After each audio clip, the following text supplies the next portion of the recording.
Hello and welcome to the Walk Off, everybody. I'm Scott Belford, joined as always by the best co-host in the biz, Adam Mack. This is the Friday show. We have baseball back. The All-Star break is over, and finally games that matter have returned, which is nice. I know we're not big All-Star guys, like we're enjoyed the home run derby. The game was fine. But You know I'm what? Low key, one of my favorite parts of the All-Star weekend is, and I never would have guessed this. It's the red carpet. It's like seeing all of them dolled up in all their cool little outfits and fancy tuxedos and Whew. seeing their lovely Have you wives seen and Vlatty children and and his wife? stuff. Yeah, they look sharp. And his He daughter had in that some, cute little dress with the flowers on it. Very cute. yeah. Oh, Yeah. Vladdy's wife was going full cleavage. That was There's a lot of ladies going full cleavage. yes, So that's I've heard. So I've heard. I don't know. I don't have an eye for cleavage. I've never seen cleavage since I was married, but I've read about cleavage. I've heard it was on display. So, your eyes are always up you like a know, gentleman. sometimes I'll play slow pitch, and my wife gives me a hard time about this. She calls it, "Oh, look, a kite." And it's when I'm playing like somewhere in the infield, and then a like girl in like tight shorts or a crop top is running the bases Hmm. and she's not very well supported. Right. And I obviously notice and immediately realize, oh, I better just not look. So I'm staring straight into the sky as if I see a kite. And my wife gives me a hard time about it all the time. She's it's she's like, it's more obvious when you do that because it's like we caught you red-handed. Like you were clearly It's oogling this lady. It's like that it's the guy at the CEO at Coldplay the Coldplay concert. concert, Yes, right? Which was hilarious, by the way. which One was of my amazing. favorite highlights of the year was like, and someone pointed out, like, all they had to do was Was nothing. kiss. Or, like, yeah, like it was just a cute old couple embracing. Nobody's gonna Google, hey, who's that cute old couple on the Jumbotron? But she does a 180 and he hits the deck. Yeah, Well, now we got to figure out. It was comical. It it was was amazing. And I will say ChatGPT this. couldn't write a better joke. I will say this. The lady he was cheating with, very age appropriate. Yeah, tip of the cap to him. Yeah, For a rich millionaire CEO. class act, Really, indeed. Is that what really we're getting at? classy. Yeah, Really yeah, classy. yeah. Tipping I'm hat. sure that is very comforting to his I'm sure wife, who, his wife is just like, oh, I'm so glad that this lady is the same age as me. yeah, yeah. Well, we're off the rails. We are off the rails. We're not even at This the is point where we vintage walk-off yeah, podcast right that's right. here. We do have things to talk about here. The Blue Jays are back. Jays versus Giants today in Toronto. Chris Bassett versus Justin Verlander, battle of the old men. Matt Chapman returns. Jays offense, it's pretty good. How good is it? We'll kind of dive into the numbers a little bit, but is it good enough? See if we can answer that. The trade deadline, folks. So the trade deadline's approaching, and a lot of the articles out there right now is the Blue Jays' number one target should be this. So I've kind of accumulated a list of those guys, and then we're just going to talk about like how likely it even is that they're available. And it's really interesting to see how many of these number one targets might not even be available. Okay, I like Where it. are we with this front office? I want to talk to you about this because I know I did a spot on the Rod Peterson show Okay, and wound up catching some pretty good flack over it because one of the questions was, what is your most surprising reason for this? And I said, mhm. I kind of think the most surprising thing is that maybe this front office was sort of right with their depth evaluations. And that maybe 2024, seeing all of these Bisons up and, the turmoil that it went through gave them some ground to build experience and really contribute in 2025, which I mean, we are seeing. But I mean, the pushback has been, yeah, but they're succeeding in almost despite themselves, right? Like they're succeeding in these areas where the front office had gone out and spent a bunch of money on free agents in the offseason, and maybe they didn't see this coming. I think there's truth in both of those, but we will talk about it. And then we'll end the show just touching on recency bias and how it's really interesting online watching the same people who were screaming, sign Vlatty, no matter what the cost, also being like, this is the worst. What a horrible contract. Vlatty has not been what he needs to be, which again, that's the beautiful thing with baseball is that both of those sentiments are true, but Yeah. it's just sometimes the way it goes, right? So let's dive in here. I know before we do that, I will say this. I am at Halifax Live, the comedy club here in Halifax tonight and tomorrow night. Shows are at 8 o'clock. Come check it out. Downtown Halifax is always a good time. The shows start early enough that you can get down, have some drinks, have some laughs, and then still have the evening to party if that is your evening of choice, you know? So baseball will be a part of my set. You are going to see at least 15 minutes of baseball material, whether you like it or not. So, Love uh, it. I've been really enjoying my time on the East Coast. Hopefully, we see some of you Halifax walk-off fans and listeners out tonight and tomorrow. Also, one last little promo here. Blue Jays trivia at left field. That is in Liberty Village, their big new location, and it is going to be a great time. We've done this 3 or 4 times already, and it's always a blast. We always have a bunch of Jays fans out. Put your Jays gear on. Tickets are $10 for this. You can win beer. You can win the grand prize is entering is 4 tickets to the next trivia night, as well as a jug of beer and a team platter, value about $100. So there's some actual prizes there. We were giving away 6 packs. It's a good time. Come check it out. That's Fantastic. Sunday after the Blue Jays game, 7 o'clock start.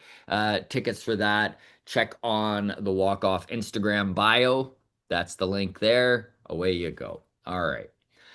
So baseball is back, and I know Adam, you touched on this right before we hit record, which is it almost feels like I don't even want to do like we don't even want to do a podcast until the deadline. Like it really feels like we're talking about the same stuff.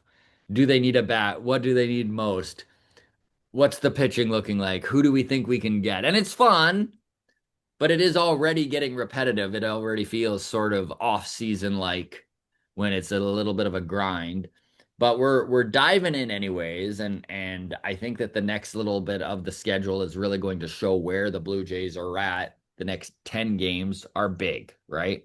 Yeah. You face the Giants, the Yankees are in there, and Detroit is in there. Yeah. Today's game is Chris Bassett against Justin Verlander, which should be fun. Couple of seasoned, grizzled veterans. I think the only thing more fun would have been maybe Max Scherzer versus Justin Verlander, but Mm, just didn't line up. When you look at the schedule here, 10 days out from the trade deadline, maybe a little bit more. Maybe we're at 12 days. Nonetheless, yeah, 12. these are the last 3 series, and they're against very good teams. Okay, technically, because I know we're going to hear the clarification in the comments, we will also play Baltimore before the trade Yeah. deadline, but those are the final 4 of the final 5. We don't play on the trade deadline, but the 4 days leading up to that, Orioles. I don't think that series will impact Anything. where we go and what we spend. I think trades will already be underway. I think we will have made up our mind on how hard, how heavy, how light to go based on these next 10 games. You're right. Do you So think there is a scenario where the Jays could change this front office's mind on where they're at? Like I even a losing streak, I can't they see. could lose 10 in a row. And I think if anything, it just means we got to do something even bigger. Yeah. They're Like you not losing touched 10 in you. a row though. But Well, yeah. well, I mean, knock on wood, Joe Yeah. Woodhead here, but yeah, it's. I mean, well, I don't want to get too much into the Ross Atkins front office of it all, but like, I'm still at a point where a hot streak in June, July, once in their what is it, 10-year era, Hmm. 10-ish tenure, uh, doesn't make me go, oh, okay, never mind. They were right. Yeah. They're good. We got it. We got these are the right people to lead the ship. Uh, Yeah. a 20 game really good streak in the middle of summer doesn't. No.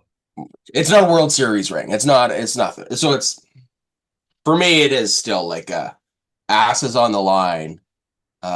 They cannot be complacent.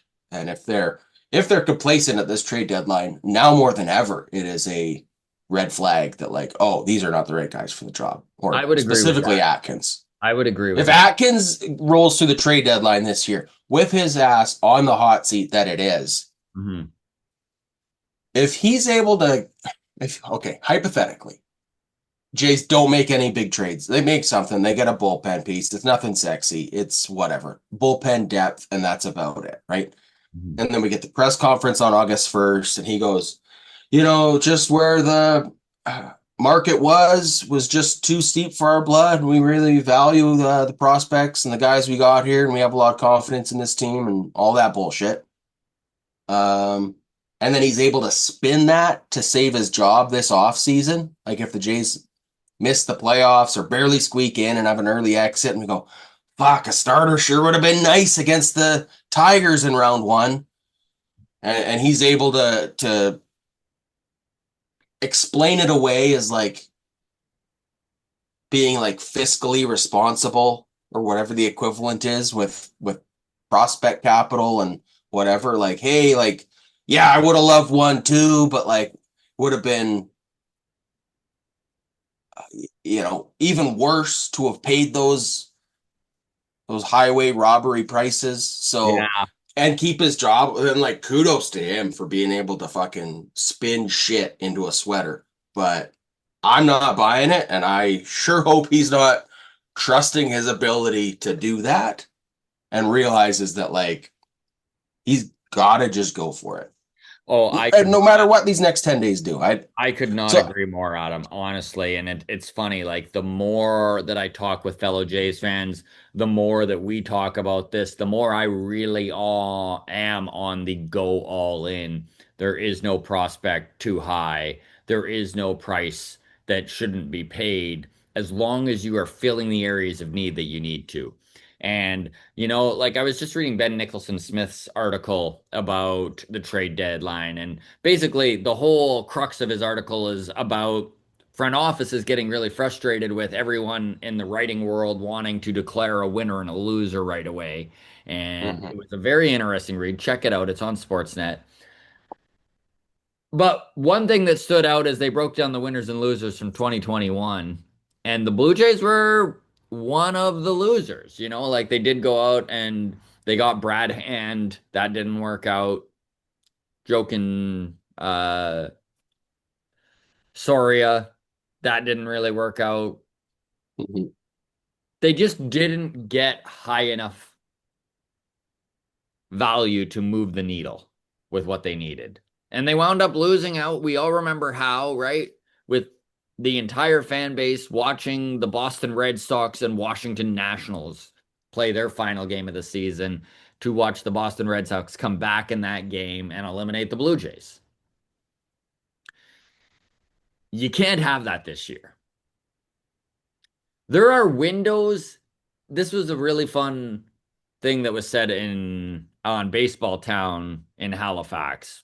Comedian Peter Anthony, his kind of spin on this was there's windows, like to deny that there's not windows in baseball, like there's windows and opportunity in life, right? Like you Mhm. can't just build a sustainable, never-ending cycle of opportunity in your life. That's not how the world works. And baseball mimics the world. And so, this idea that they can be the Houston Astros, like there's only going to be one of that. And the shoe Yeah. will eventually fall for the Astros.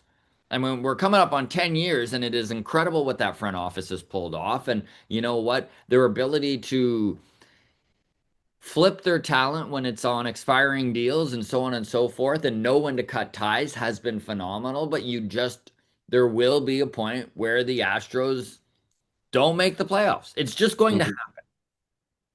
But to run your baseball team like you could be the Astros and ignore opportunity or maybe not push your chips in to the level that you should, I mean, detrimental. And this is one Yeah. of the things I'm hoping that the front office has done, which is learn from past mistakes. I mean, we're kind of in this weird spot where I think the tenure of this front office has already been overstated and overextended longer than they should be. They've been given more opportunity than most would. I mean, we're coming up on a decade here, right? So we need to see something substantial out of this team. And they are a good team. If you're going to build, if you're going to bolster around a core, around a team, this is probably a pretty good one to do it on. Yep. It's interesting to watch how other teams operate at the deadline. And I know that this is one thing that the article really showed that Ben Nicholson Smith wrote is you really do need to wait it out to figure out who won and lost these trades. Because everyone really shit on the Astros last year for the amount they gave up for Yusei Kikuchi. And now it's kind of looking like maybe they did win that one. Who knows?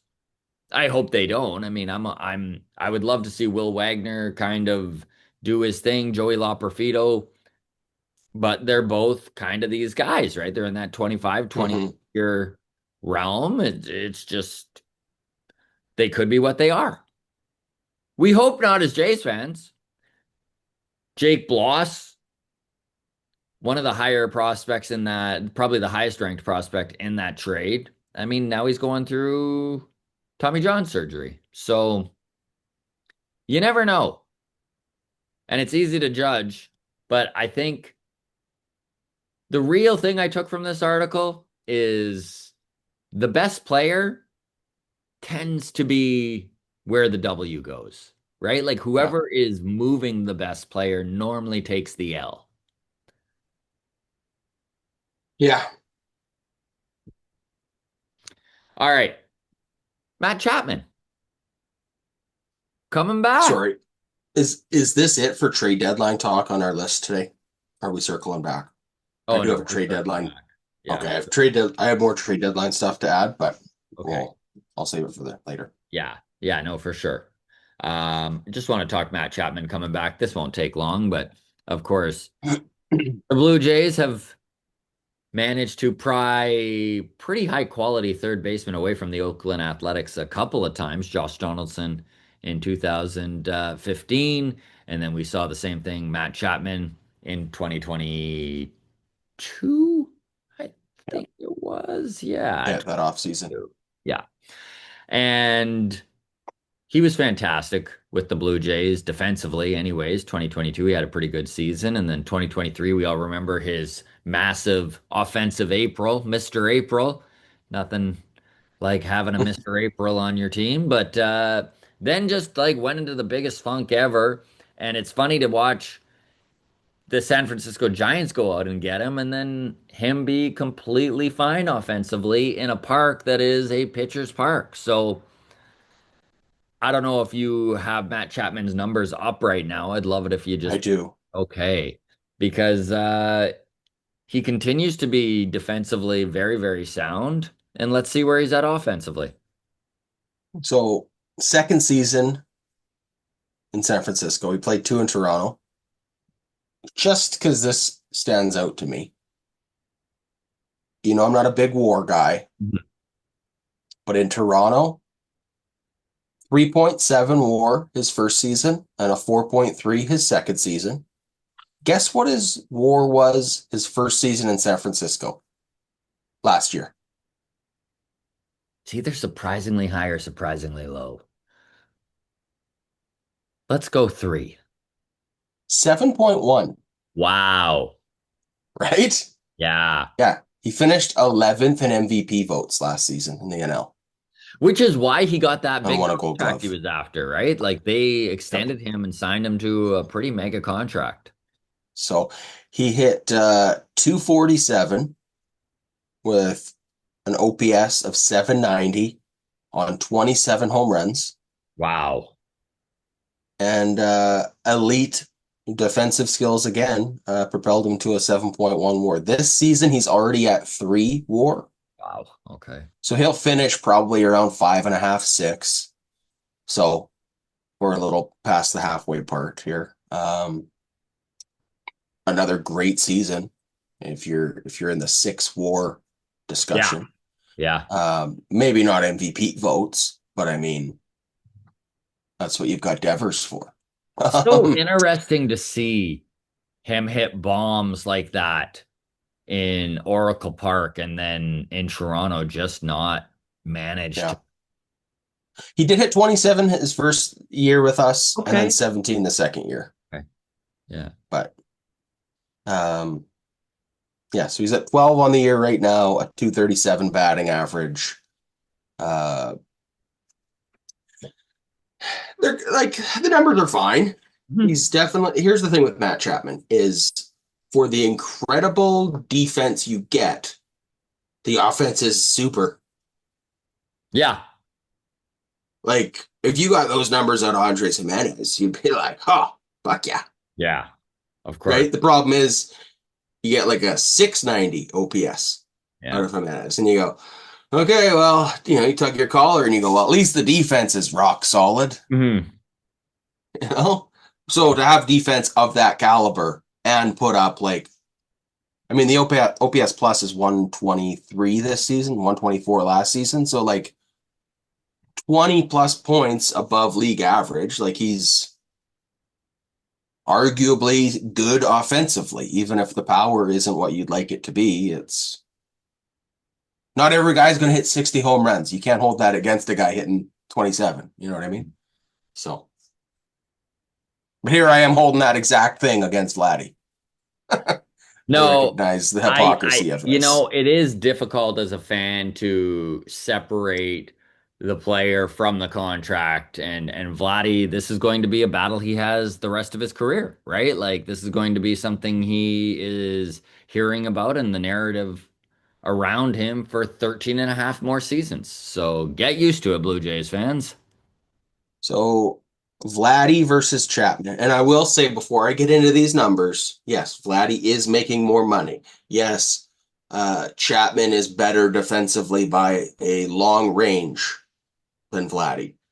He also plays a more premium position than first base. So those are factors that weigh into my disappointment with Vladdy. But uh, home runs, Matt Chapman 12. Home runs, Vladdy 12. RBIs, Matt Chapman 31. Vladdy 46. Batting average, Matt Chapman 237. Vladdy 277. OPS, Matt Chapman 772. OPS, Vladdy 818. 818 is a really good season It is. offensively.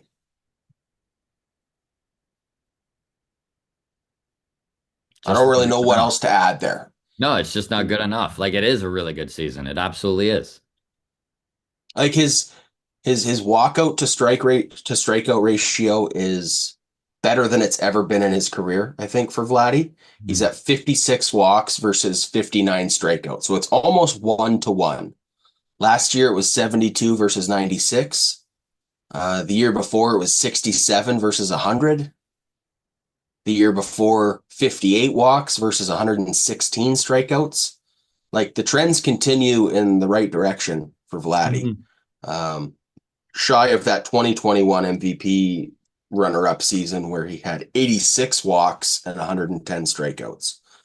So that is the high water mark for Vladdy. But I mean, so okay, he's walking a lot. He's not striking out a ton. I don't know. No, I'm with you, man. It's really tough because we definitely need more out of Vlatty, especially when it comes to his power numbers. And It at the is so same hard to time, complain about really good numbers hmm, until you realize, like, okay, we're paying him for great numbers. We're yeah, paying him for phenomenal generational talent numbers, right? Like you're Judge allowed his to be numbers. disappointed, Yes. like Yeah. so I don't know. What's Matt Chapman's salary? Like I I know it doesn't just all come down to salary and there's other no, no, factors, no, but no, no. like I think it was what did he get? 8 years, 160. I think it's like AAV at 23 or something like that. 6 years, 151, so an There you AAV go. of like 25. Okay. Okay. So Matt Chapman's basically making George Springer money. Yeah. So Yeah. I don't know. It's And there's a this reason is why the Blue Jays tried to lock him up, yeah. right? I Uh, this I do love Matt Chapman, and for me, he will be the one that got away for yeah. me. I think it's I know all the Ernie Clement love and everything, but like I'd feel just that much better about this team if Ernie was playing second base Yeah. and Matt Chapman was locked in at third. But And this transitions well into the next topic, which is the Jays offense. All-Star break is obviously a wrap here, and this is where the Blue Jays bats stack up heading into the second half. So batting average wise, they have a team average of 258, which is good for second best in all of Major League Baseball. They have a 330 on base percentage, which is good for third in all of baseball, a 734 OPS, which is ninth, and then they are scoring 4.58 runs a game, which is 10th.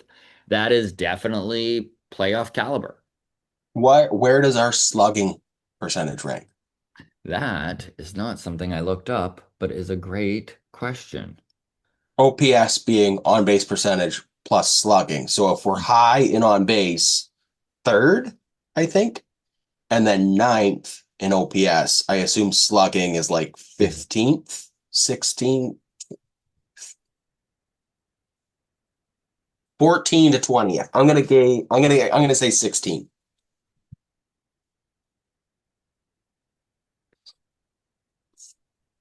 Before May 8th, they ranked 27th. After May 8th, they ranked fourth. Currently, they sit at 16.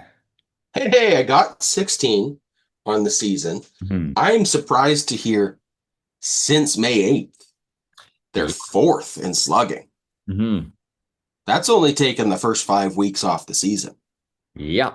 So So that's really good. Okay, that's better than I thought. This team is, I guess, a doubles machine because also we can't be they're 13th in baseball. Sorry, bud. Not I. That's my mistake. ah Yeah. yes, took one away from me. Yeah. Um, home run robbery. I feel like what's his face in the Derby right now. Um, no, okay, yeah, those numbers are really good. I still would imagine we're not since May 8th, we're not fourth in home runs. There must be a lot of doubles in there. Yeah. I I'm not really asking you putting me on to the do spot that. here. I'm Sorry. not good enough at pulling up stats to start. We're really gonna derail the show here if I got to take Oh time my to try and God. do this. But That's yeah, fine. Yeah, yeah, um, I mean, I do think that Addison Barger's emergence really happened come May 8th, and also Bo Bichette had one home run up until May 8th, and yeah. so like that's another one where he had all of his home runs since May 8th, which is weird. Yeah, yeah, Vladimir Guerrero Jr. just has been almost powerless, it feels like, for yeah, what we know he has in him, right? yeah, But George Springer leads the way with this team in home runs, and he's probably going to hit 25 on the year. So, yeah, I don't know, man. I didn't expect this to be a team that wouldn't have a 30 home run hitter, but here we are. And maybe I know everyone keeps talking about adding a bat at the deadline. Maybe that is something that they need to actually do. So, on that note, let's turn to back to the trade deadline. I know we were talking it earlier, but I wanted to just mention the targets everyone kind of has in their sights. Carlos Estevez, Seth Lugo. Which, by the way, some really interesting stuff. Shout out to Johnny Eaton of the Patreon, who broke down Seth Lugo's numbers outside of the AL AL Central. They're Central. actually very good. He still has an ERA under 3, even with teams outside of the Central, and has been pretty steady when it comes to 2025. That's still not why my dick goes soft for Seth Lugo, though. He Yeah. is still old and a pure rental. Yeah. Like, I just don't want an old guy for 3 months. It's fair. So, Fair. because all the concerns we had about him and like, oh, what are his AL Central numbers? And do they inflate things at all and whatever? It was the same thing with Joe Ryan with the Twins, exact same division, right? But I just, I'm not saying like I don't even know if Joe Ryan's available because I don't think the Twins are necessarily going to be sellers. I think they're going to be tweakers. Mhm. I don't, but I think they're just looking at the division they're in. They're going, we're a good team. Any year, nobody's really And that is a running good away with point. it. Any team in the Central is probably very cognizant of giving up someone with term because of that exact fact, Yeah, right? Because yeah, of the idea that this is such a soft division and they could literally yeah, be in contention at any time. So, yeah.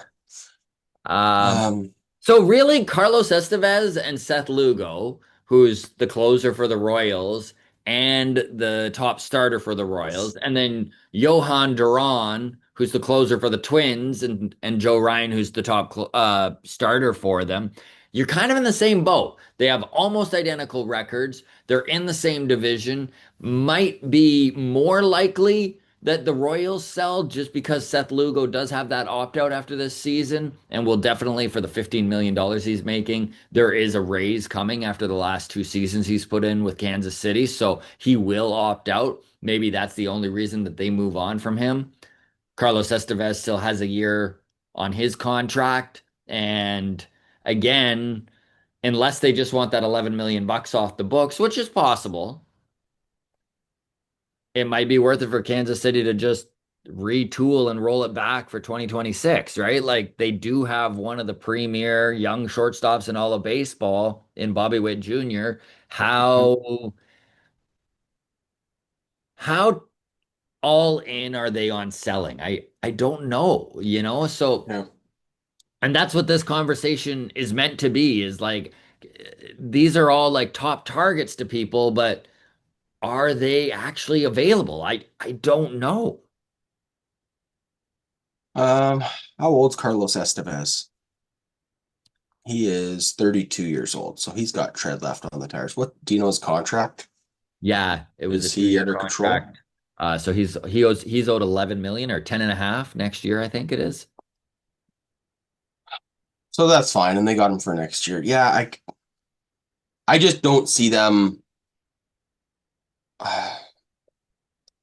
parting with a guy like that unless they're getting. I don't think a team like that with a Bobby Witt Jr. I don't think it would make sense for them to be like, hey, give us three top 30 prospects. Hmm. I don't think they want quantity. I think they want give us one guy in your top five. Hmm.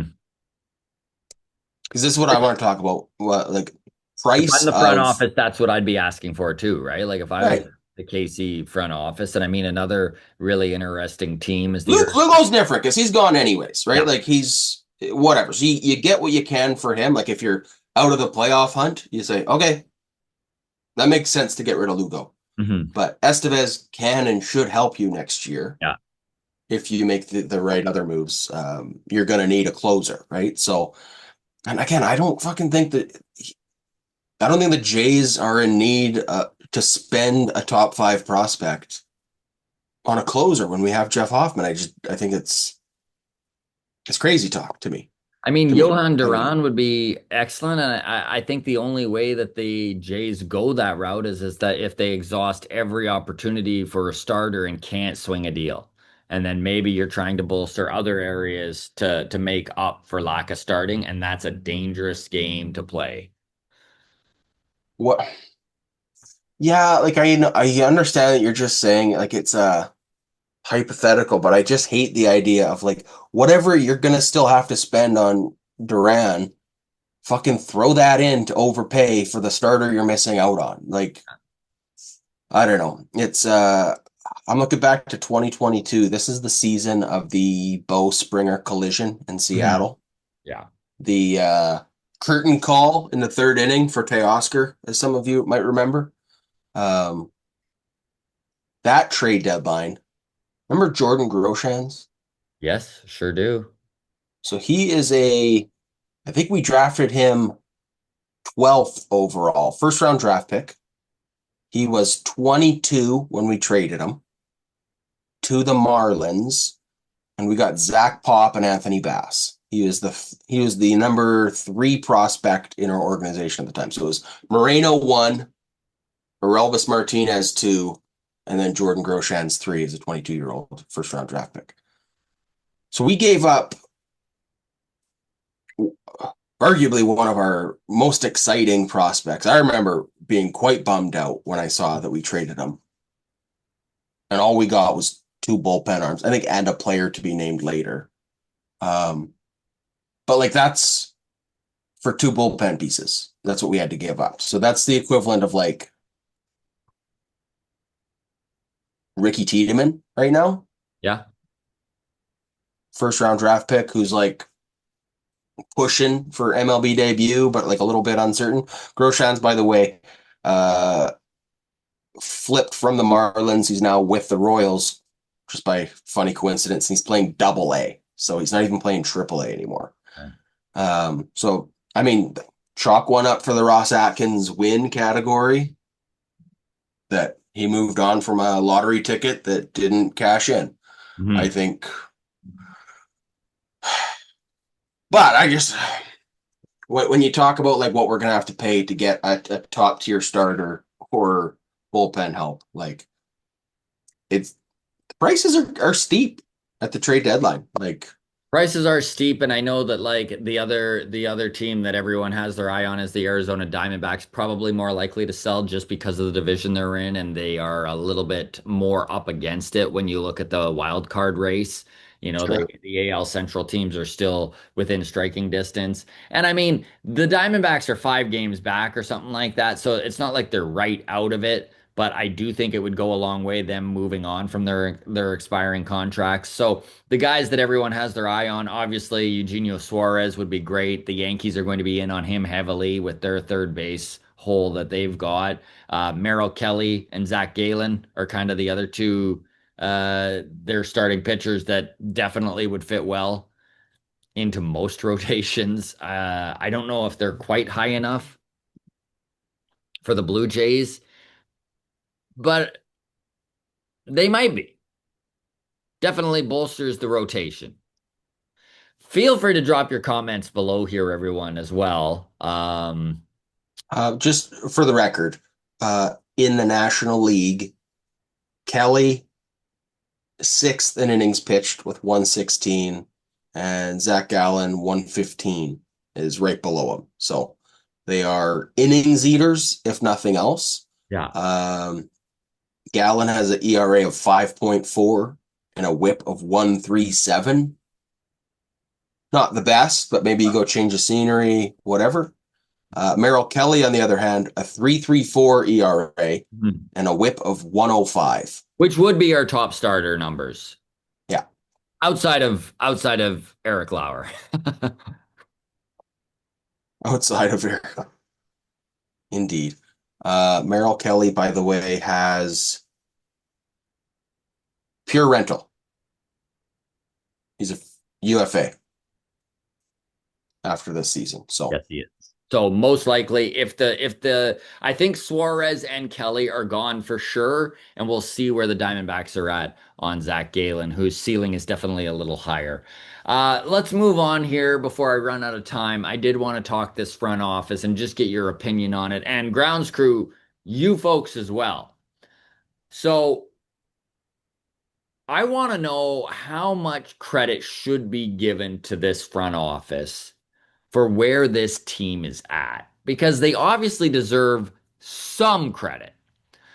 I am well aware of the pushback that they are succeeding despite themselves, has kind of been the way the narrative has been framed, right? And that is Okay. because they went out in 2024 off season, 2024, 2025 off season, and they signed Anthony Santander, who has contributed almost not at all.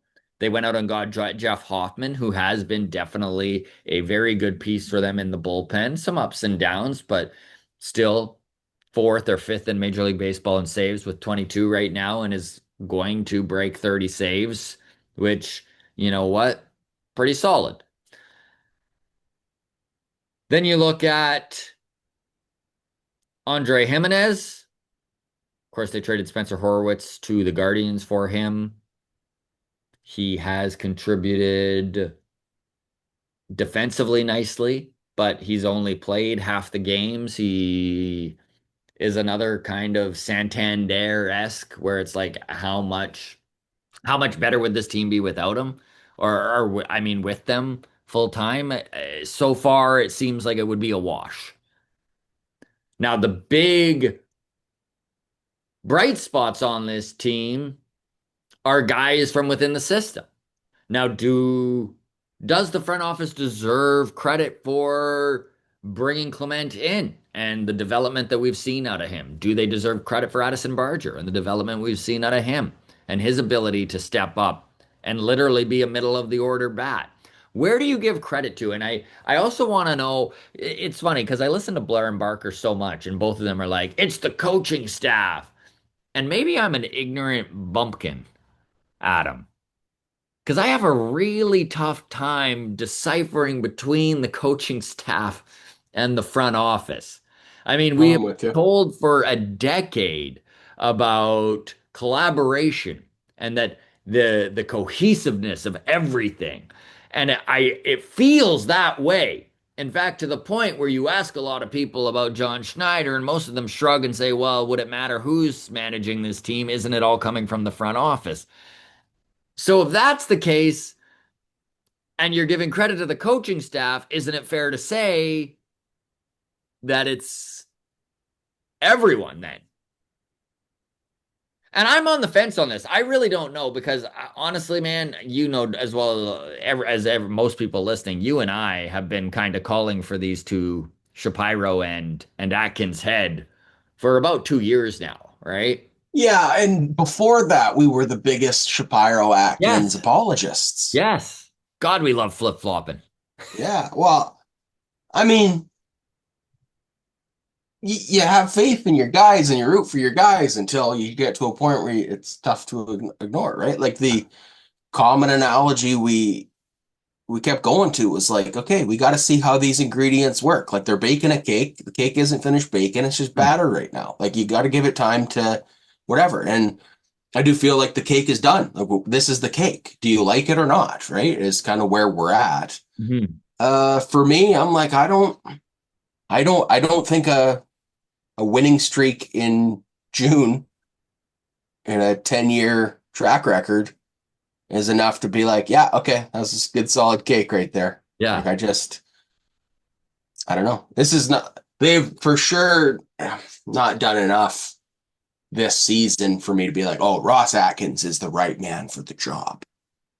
I What don't know. would make you comfortable watching this front office get locked up for another 5 years here, both on expiring contracts? Do you need to see what level of winning in the playoffs? Um, Let's say they have a 2015. They get eliminated in the sixth game of the ALCS.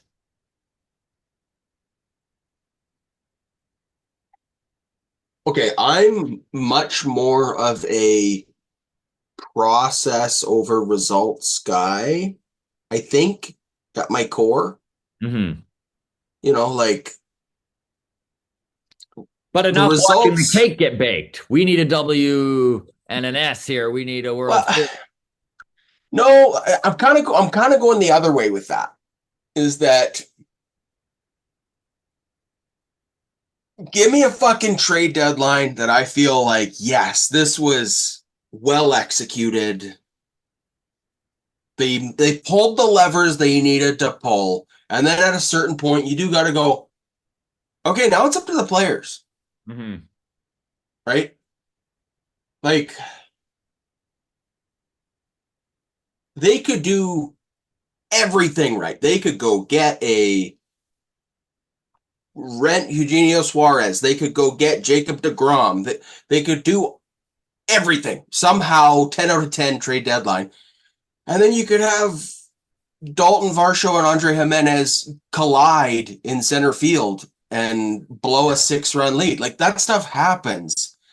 If that happens and we lose out, I'm not going to be like, oh, that's on Ross Atkins. He should have known that there was going to be a center field collision between two of our best defensive players. Like, so, like that's where I'm like, if we go out in the first round, the, I'm not necessarily going to hold that against Ross Atkins as being like, oh, he didn't do enough or he did enough. And on the other hand of that, he could sit totally pat. He could sit on his hands this trade deadline and do like we talked about at the start of like, oh, the market was too Yeah. steep. We weren't willing to pay those prices. We believe in our guys.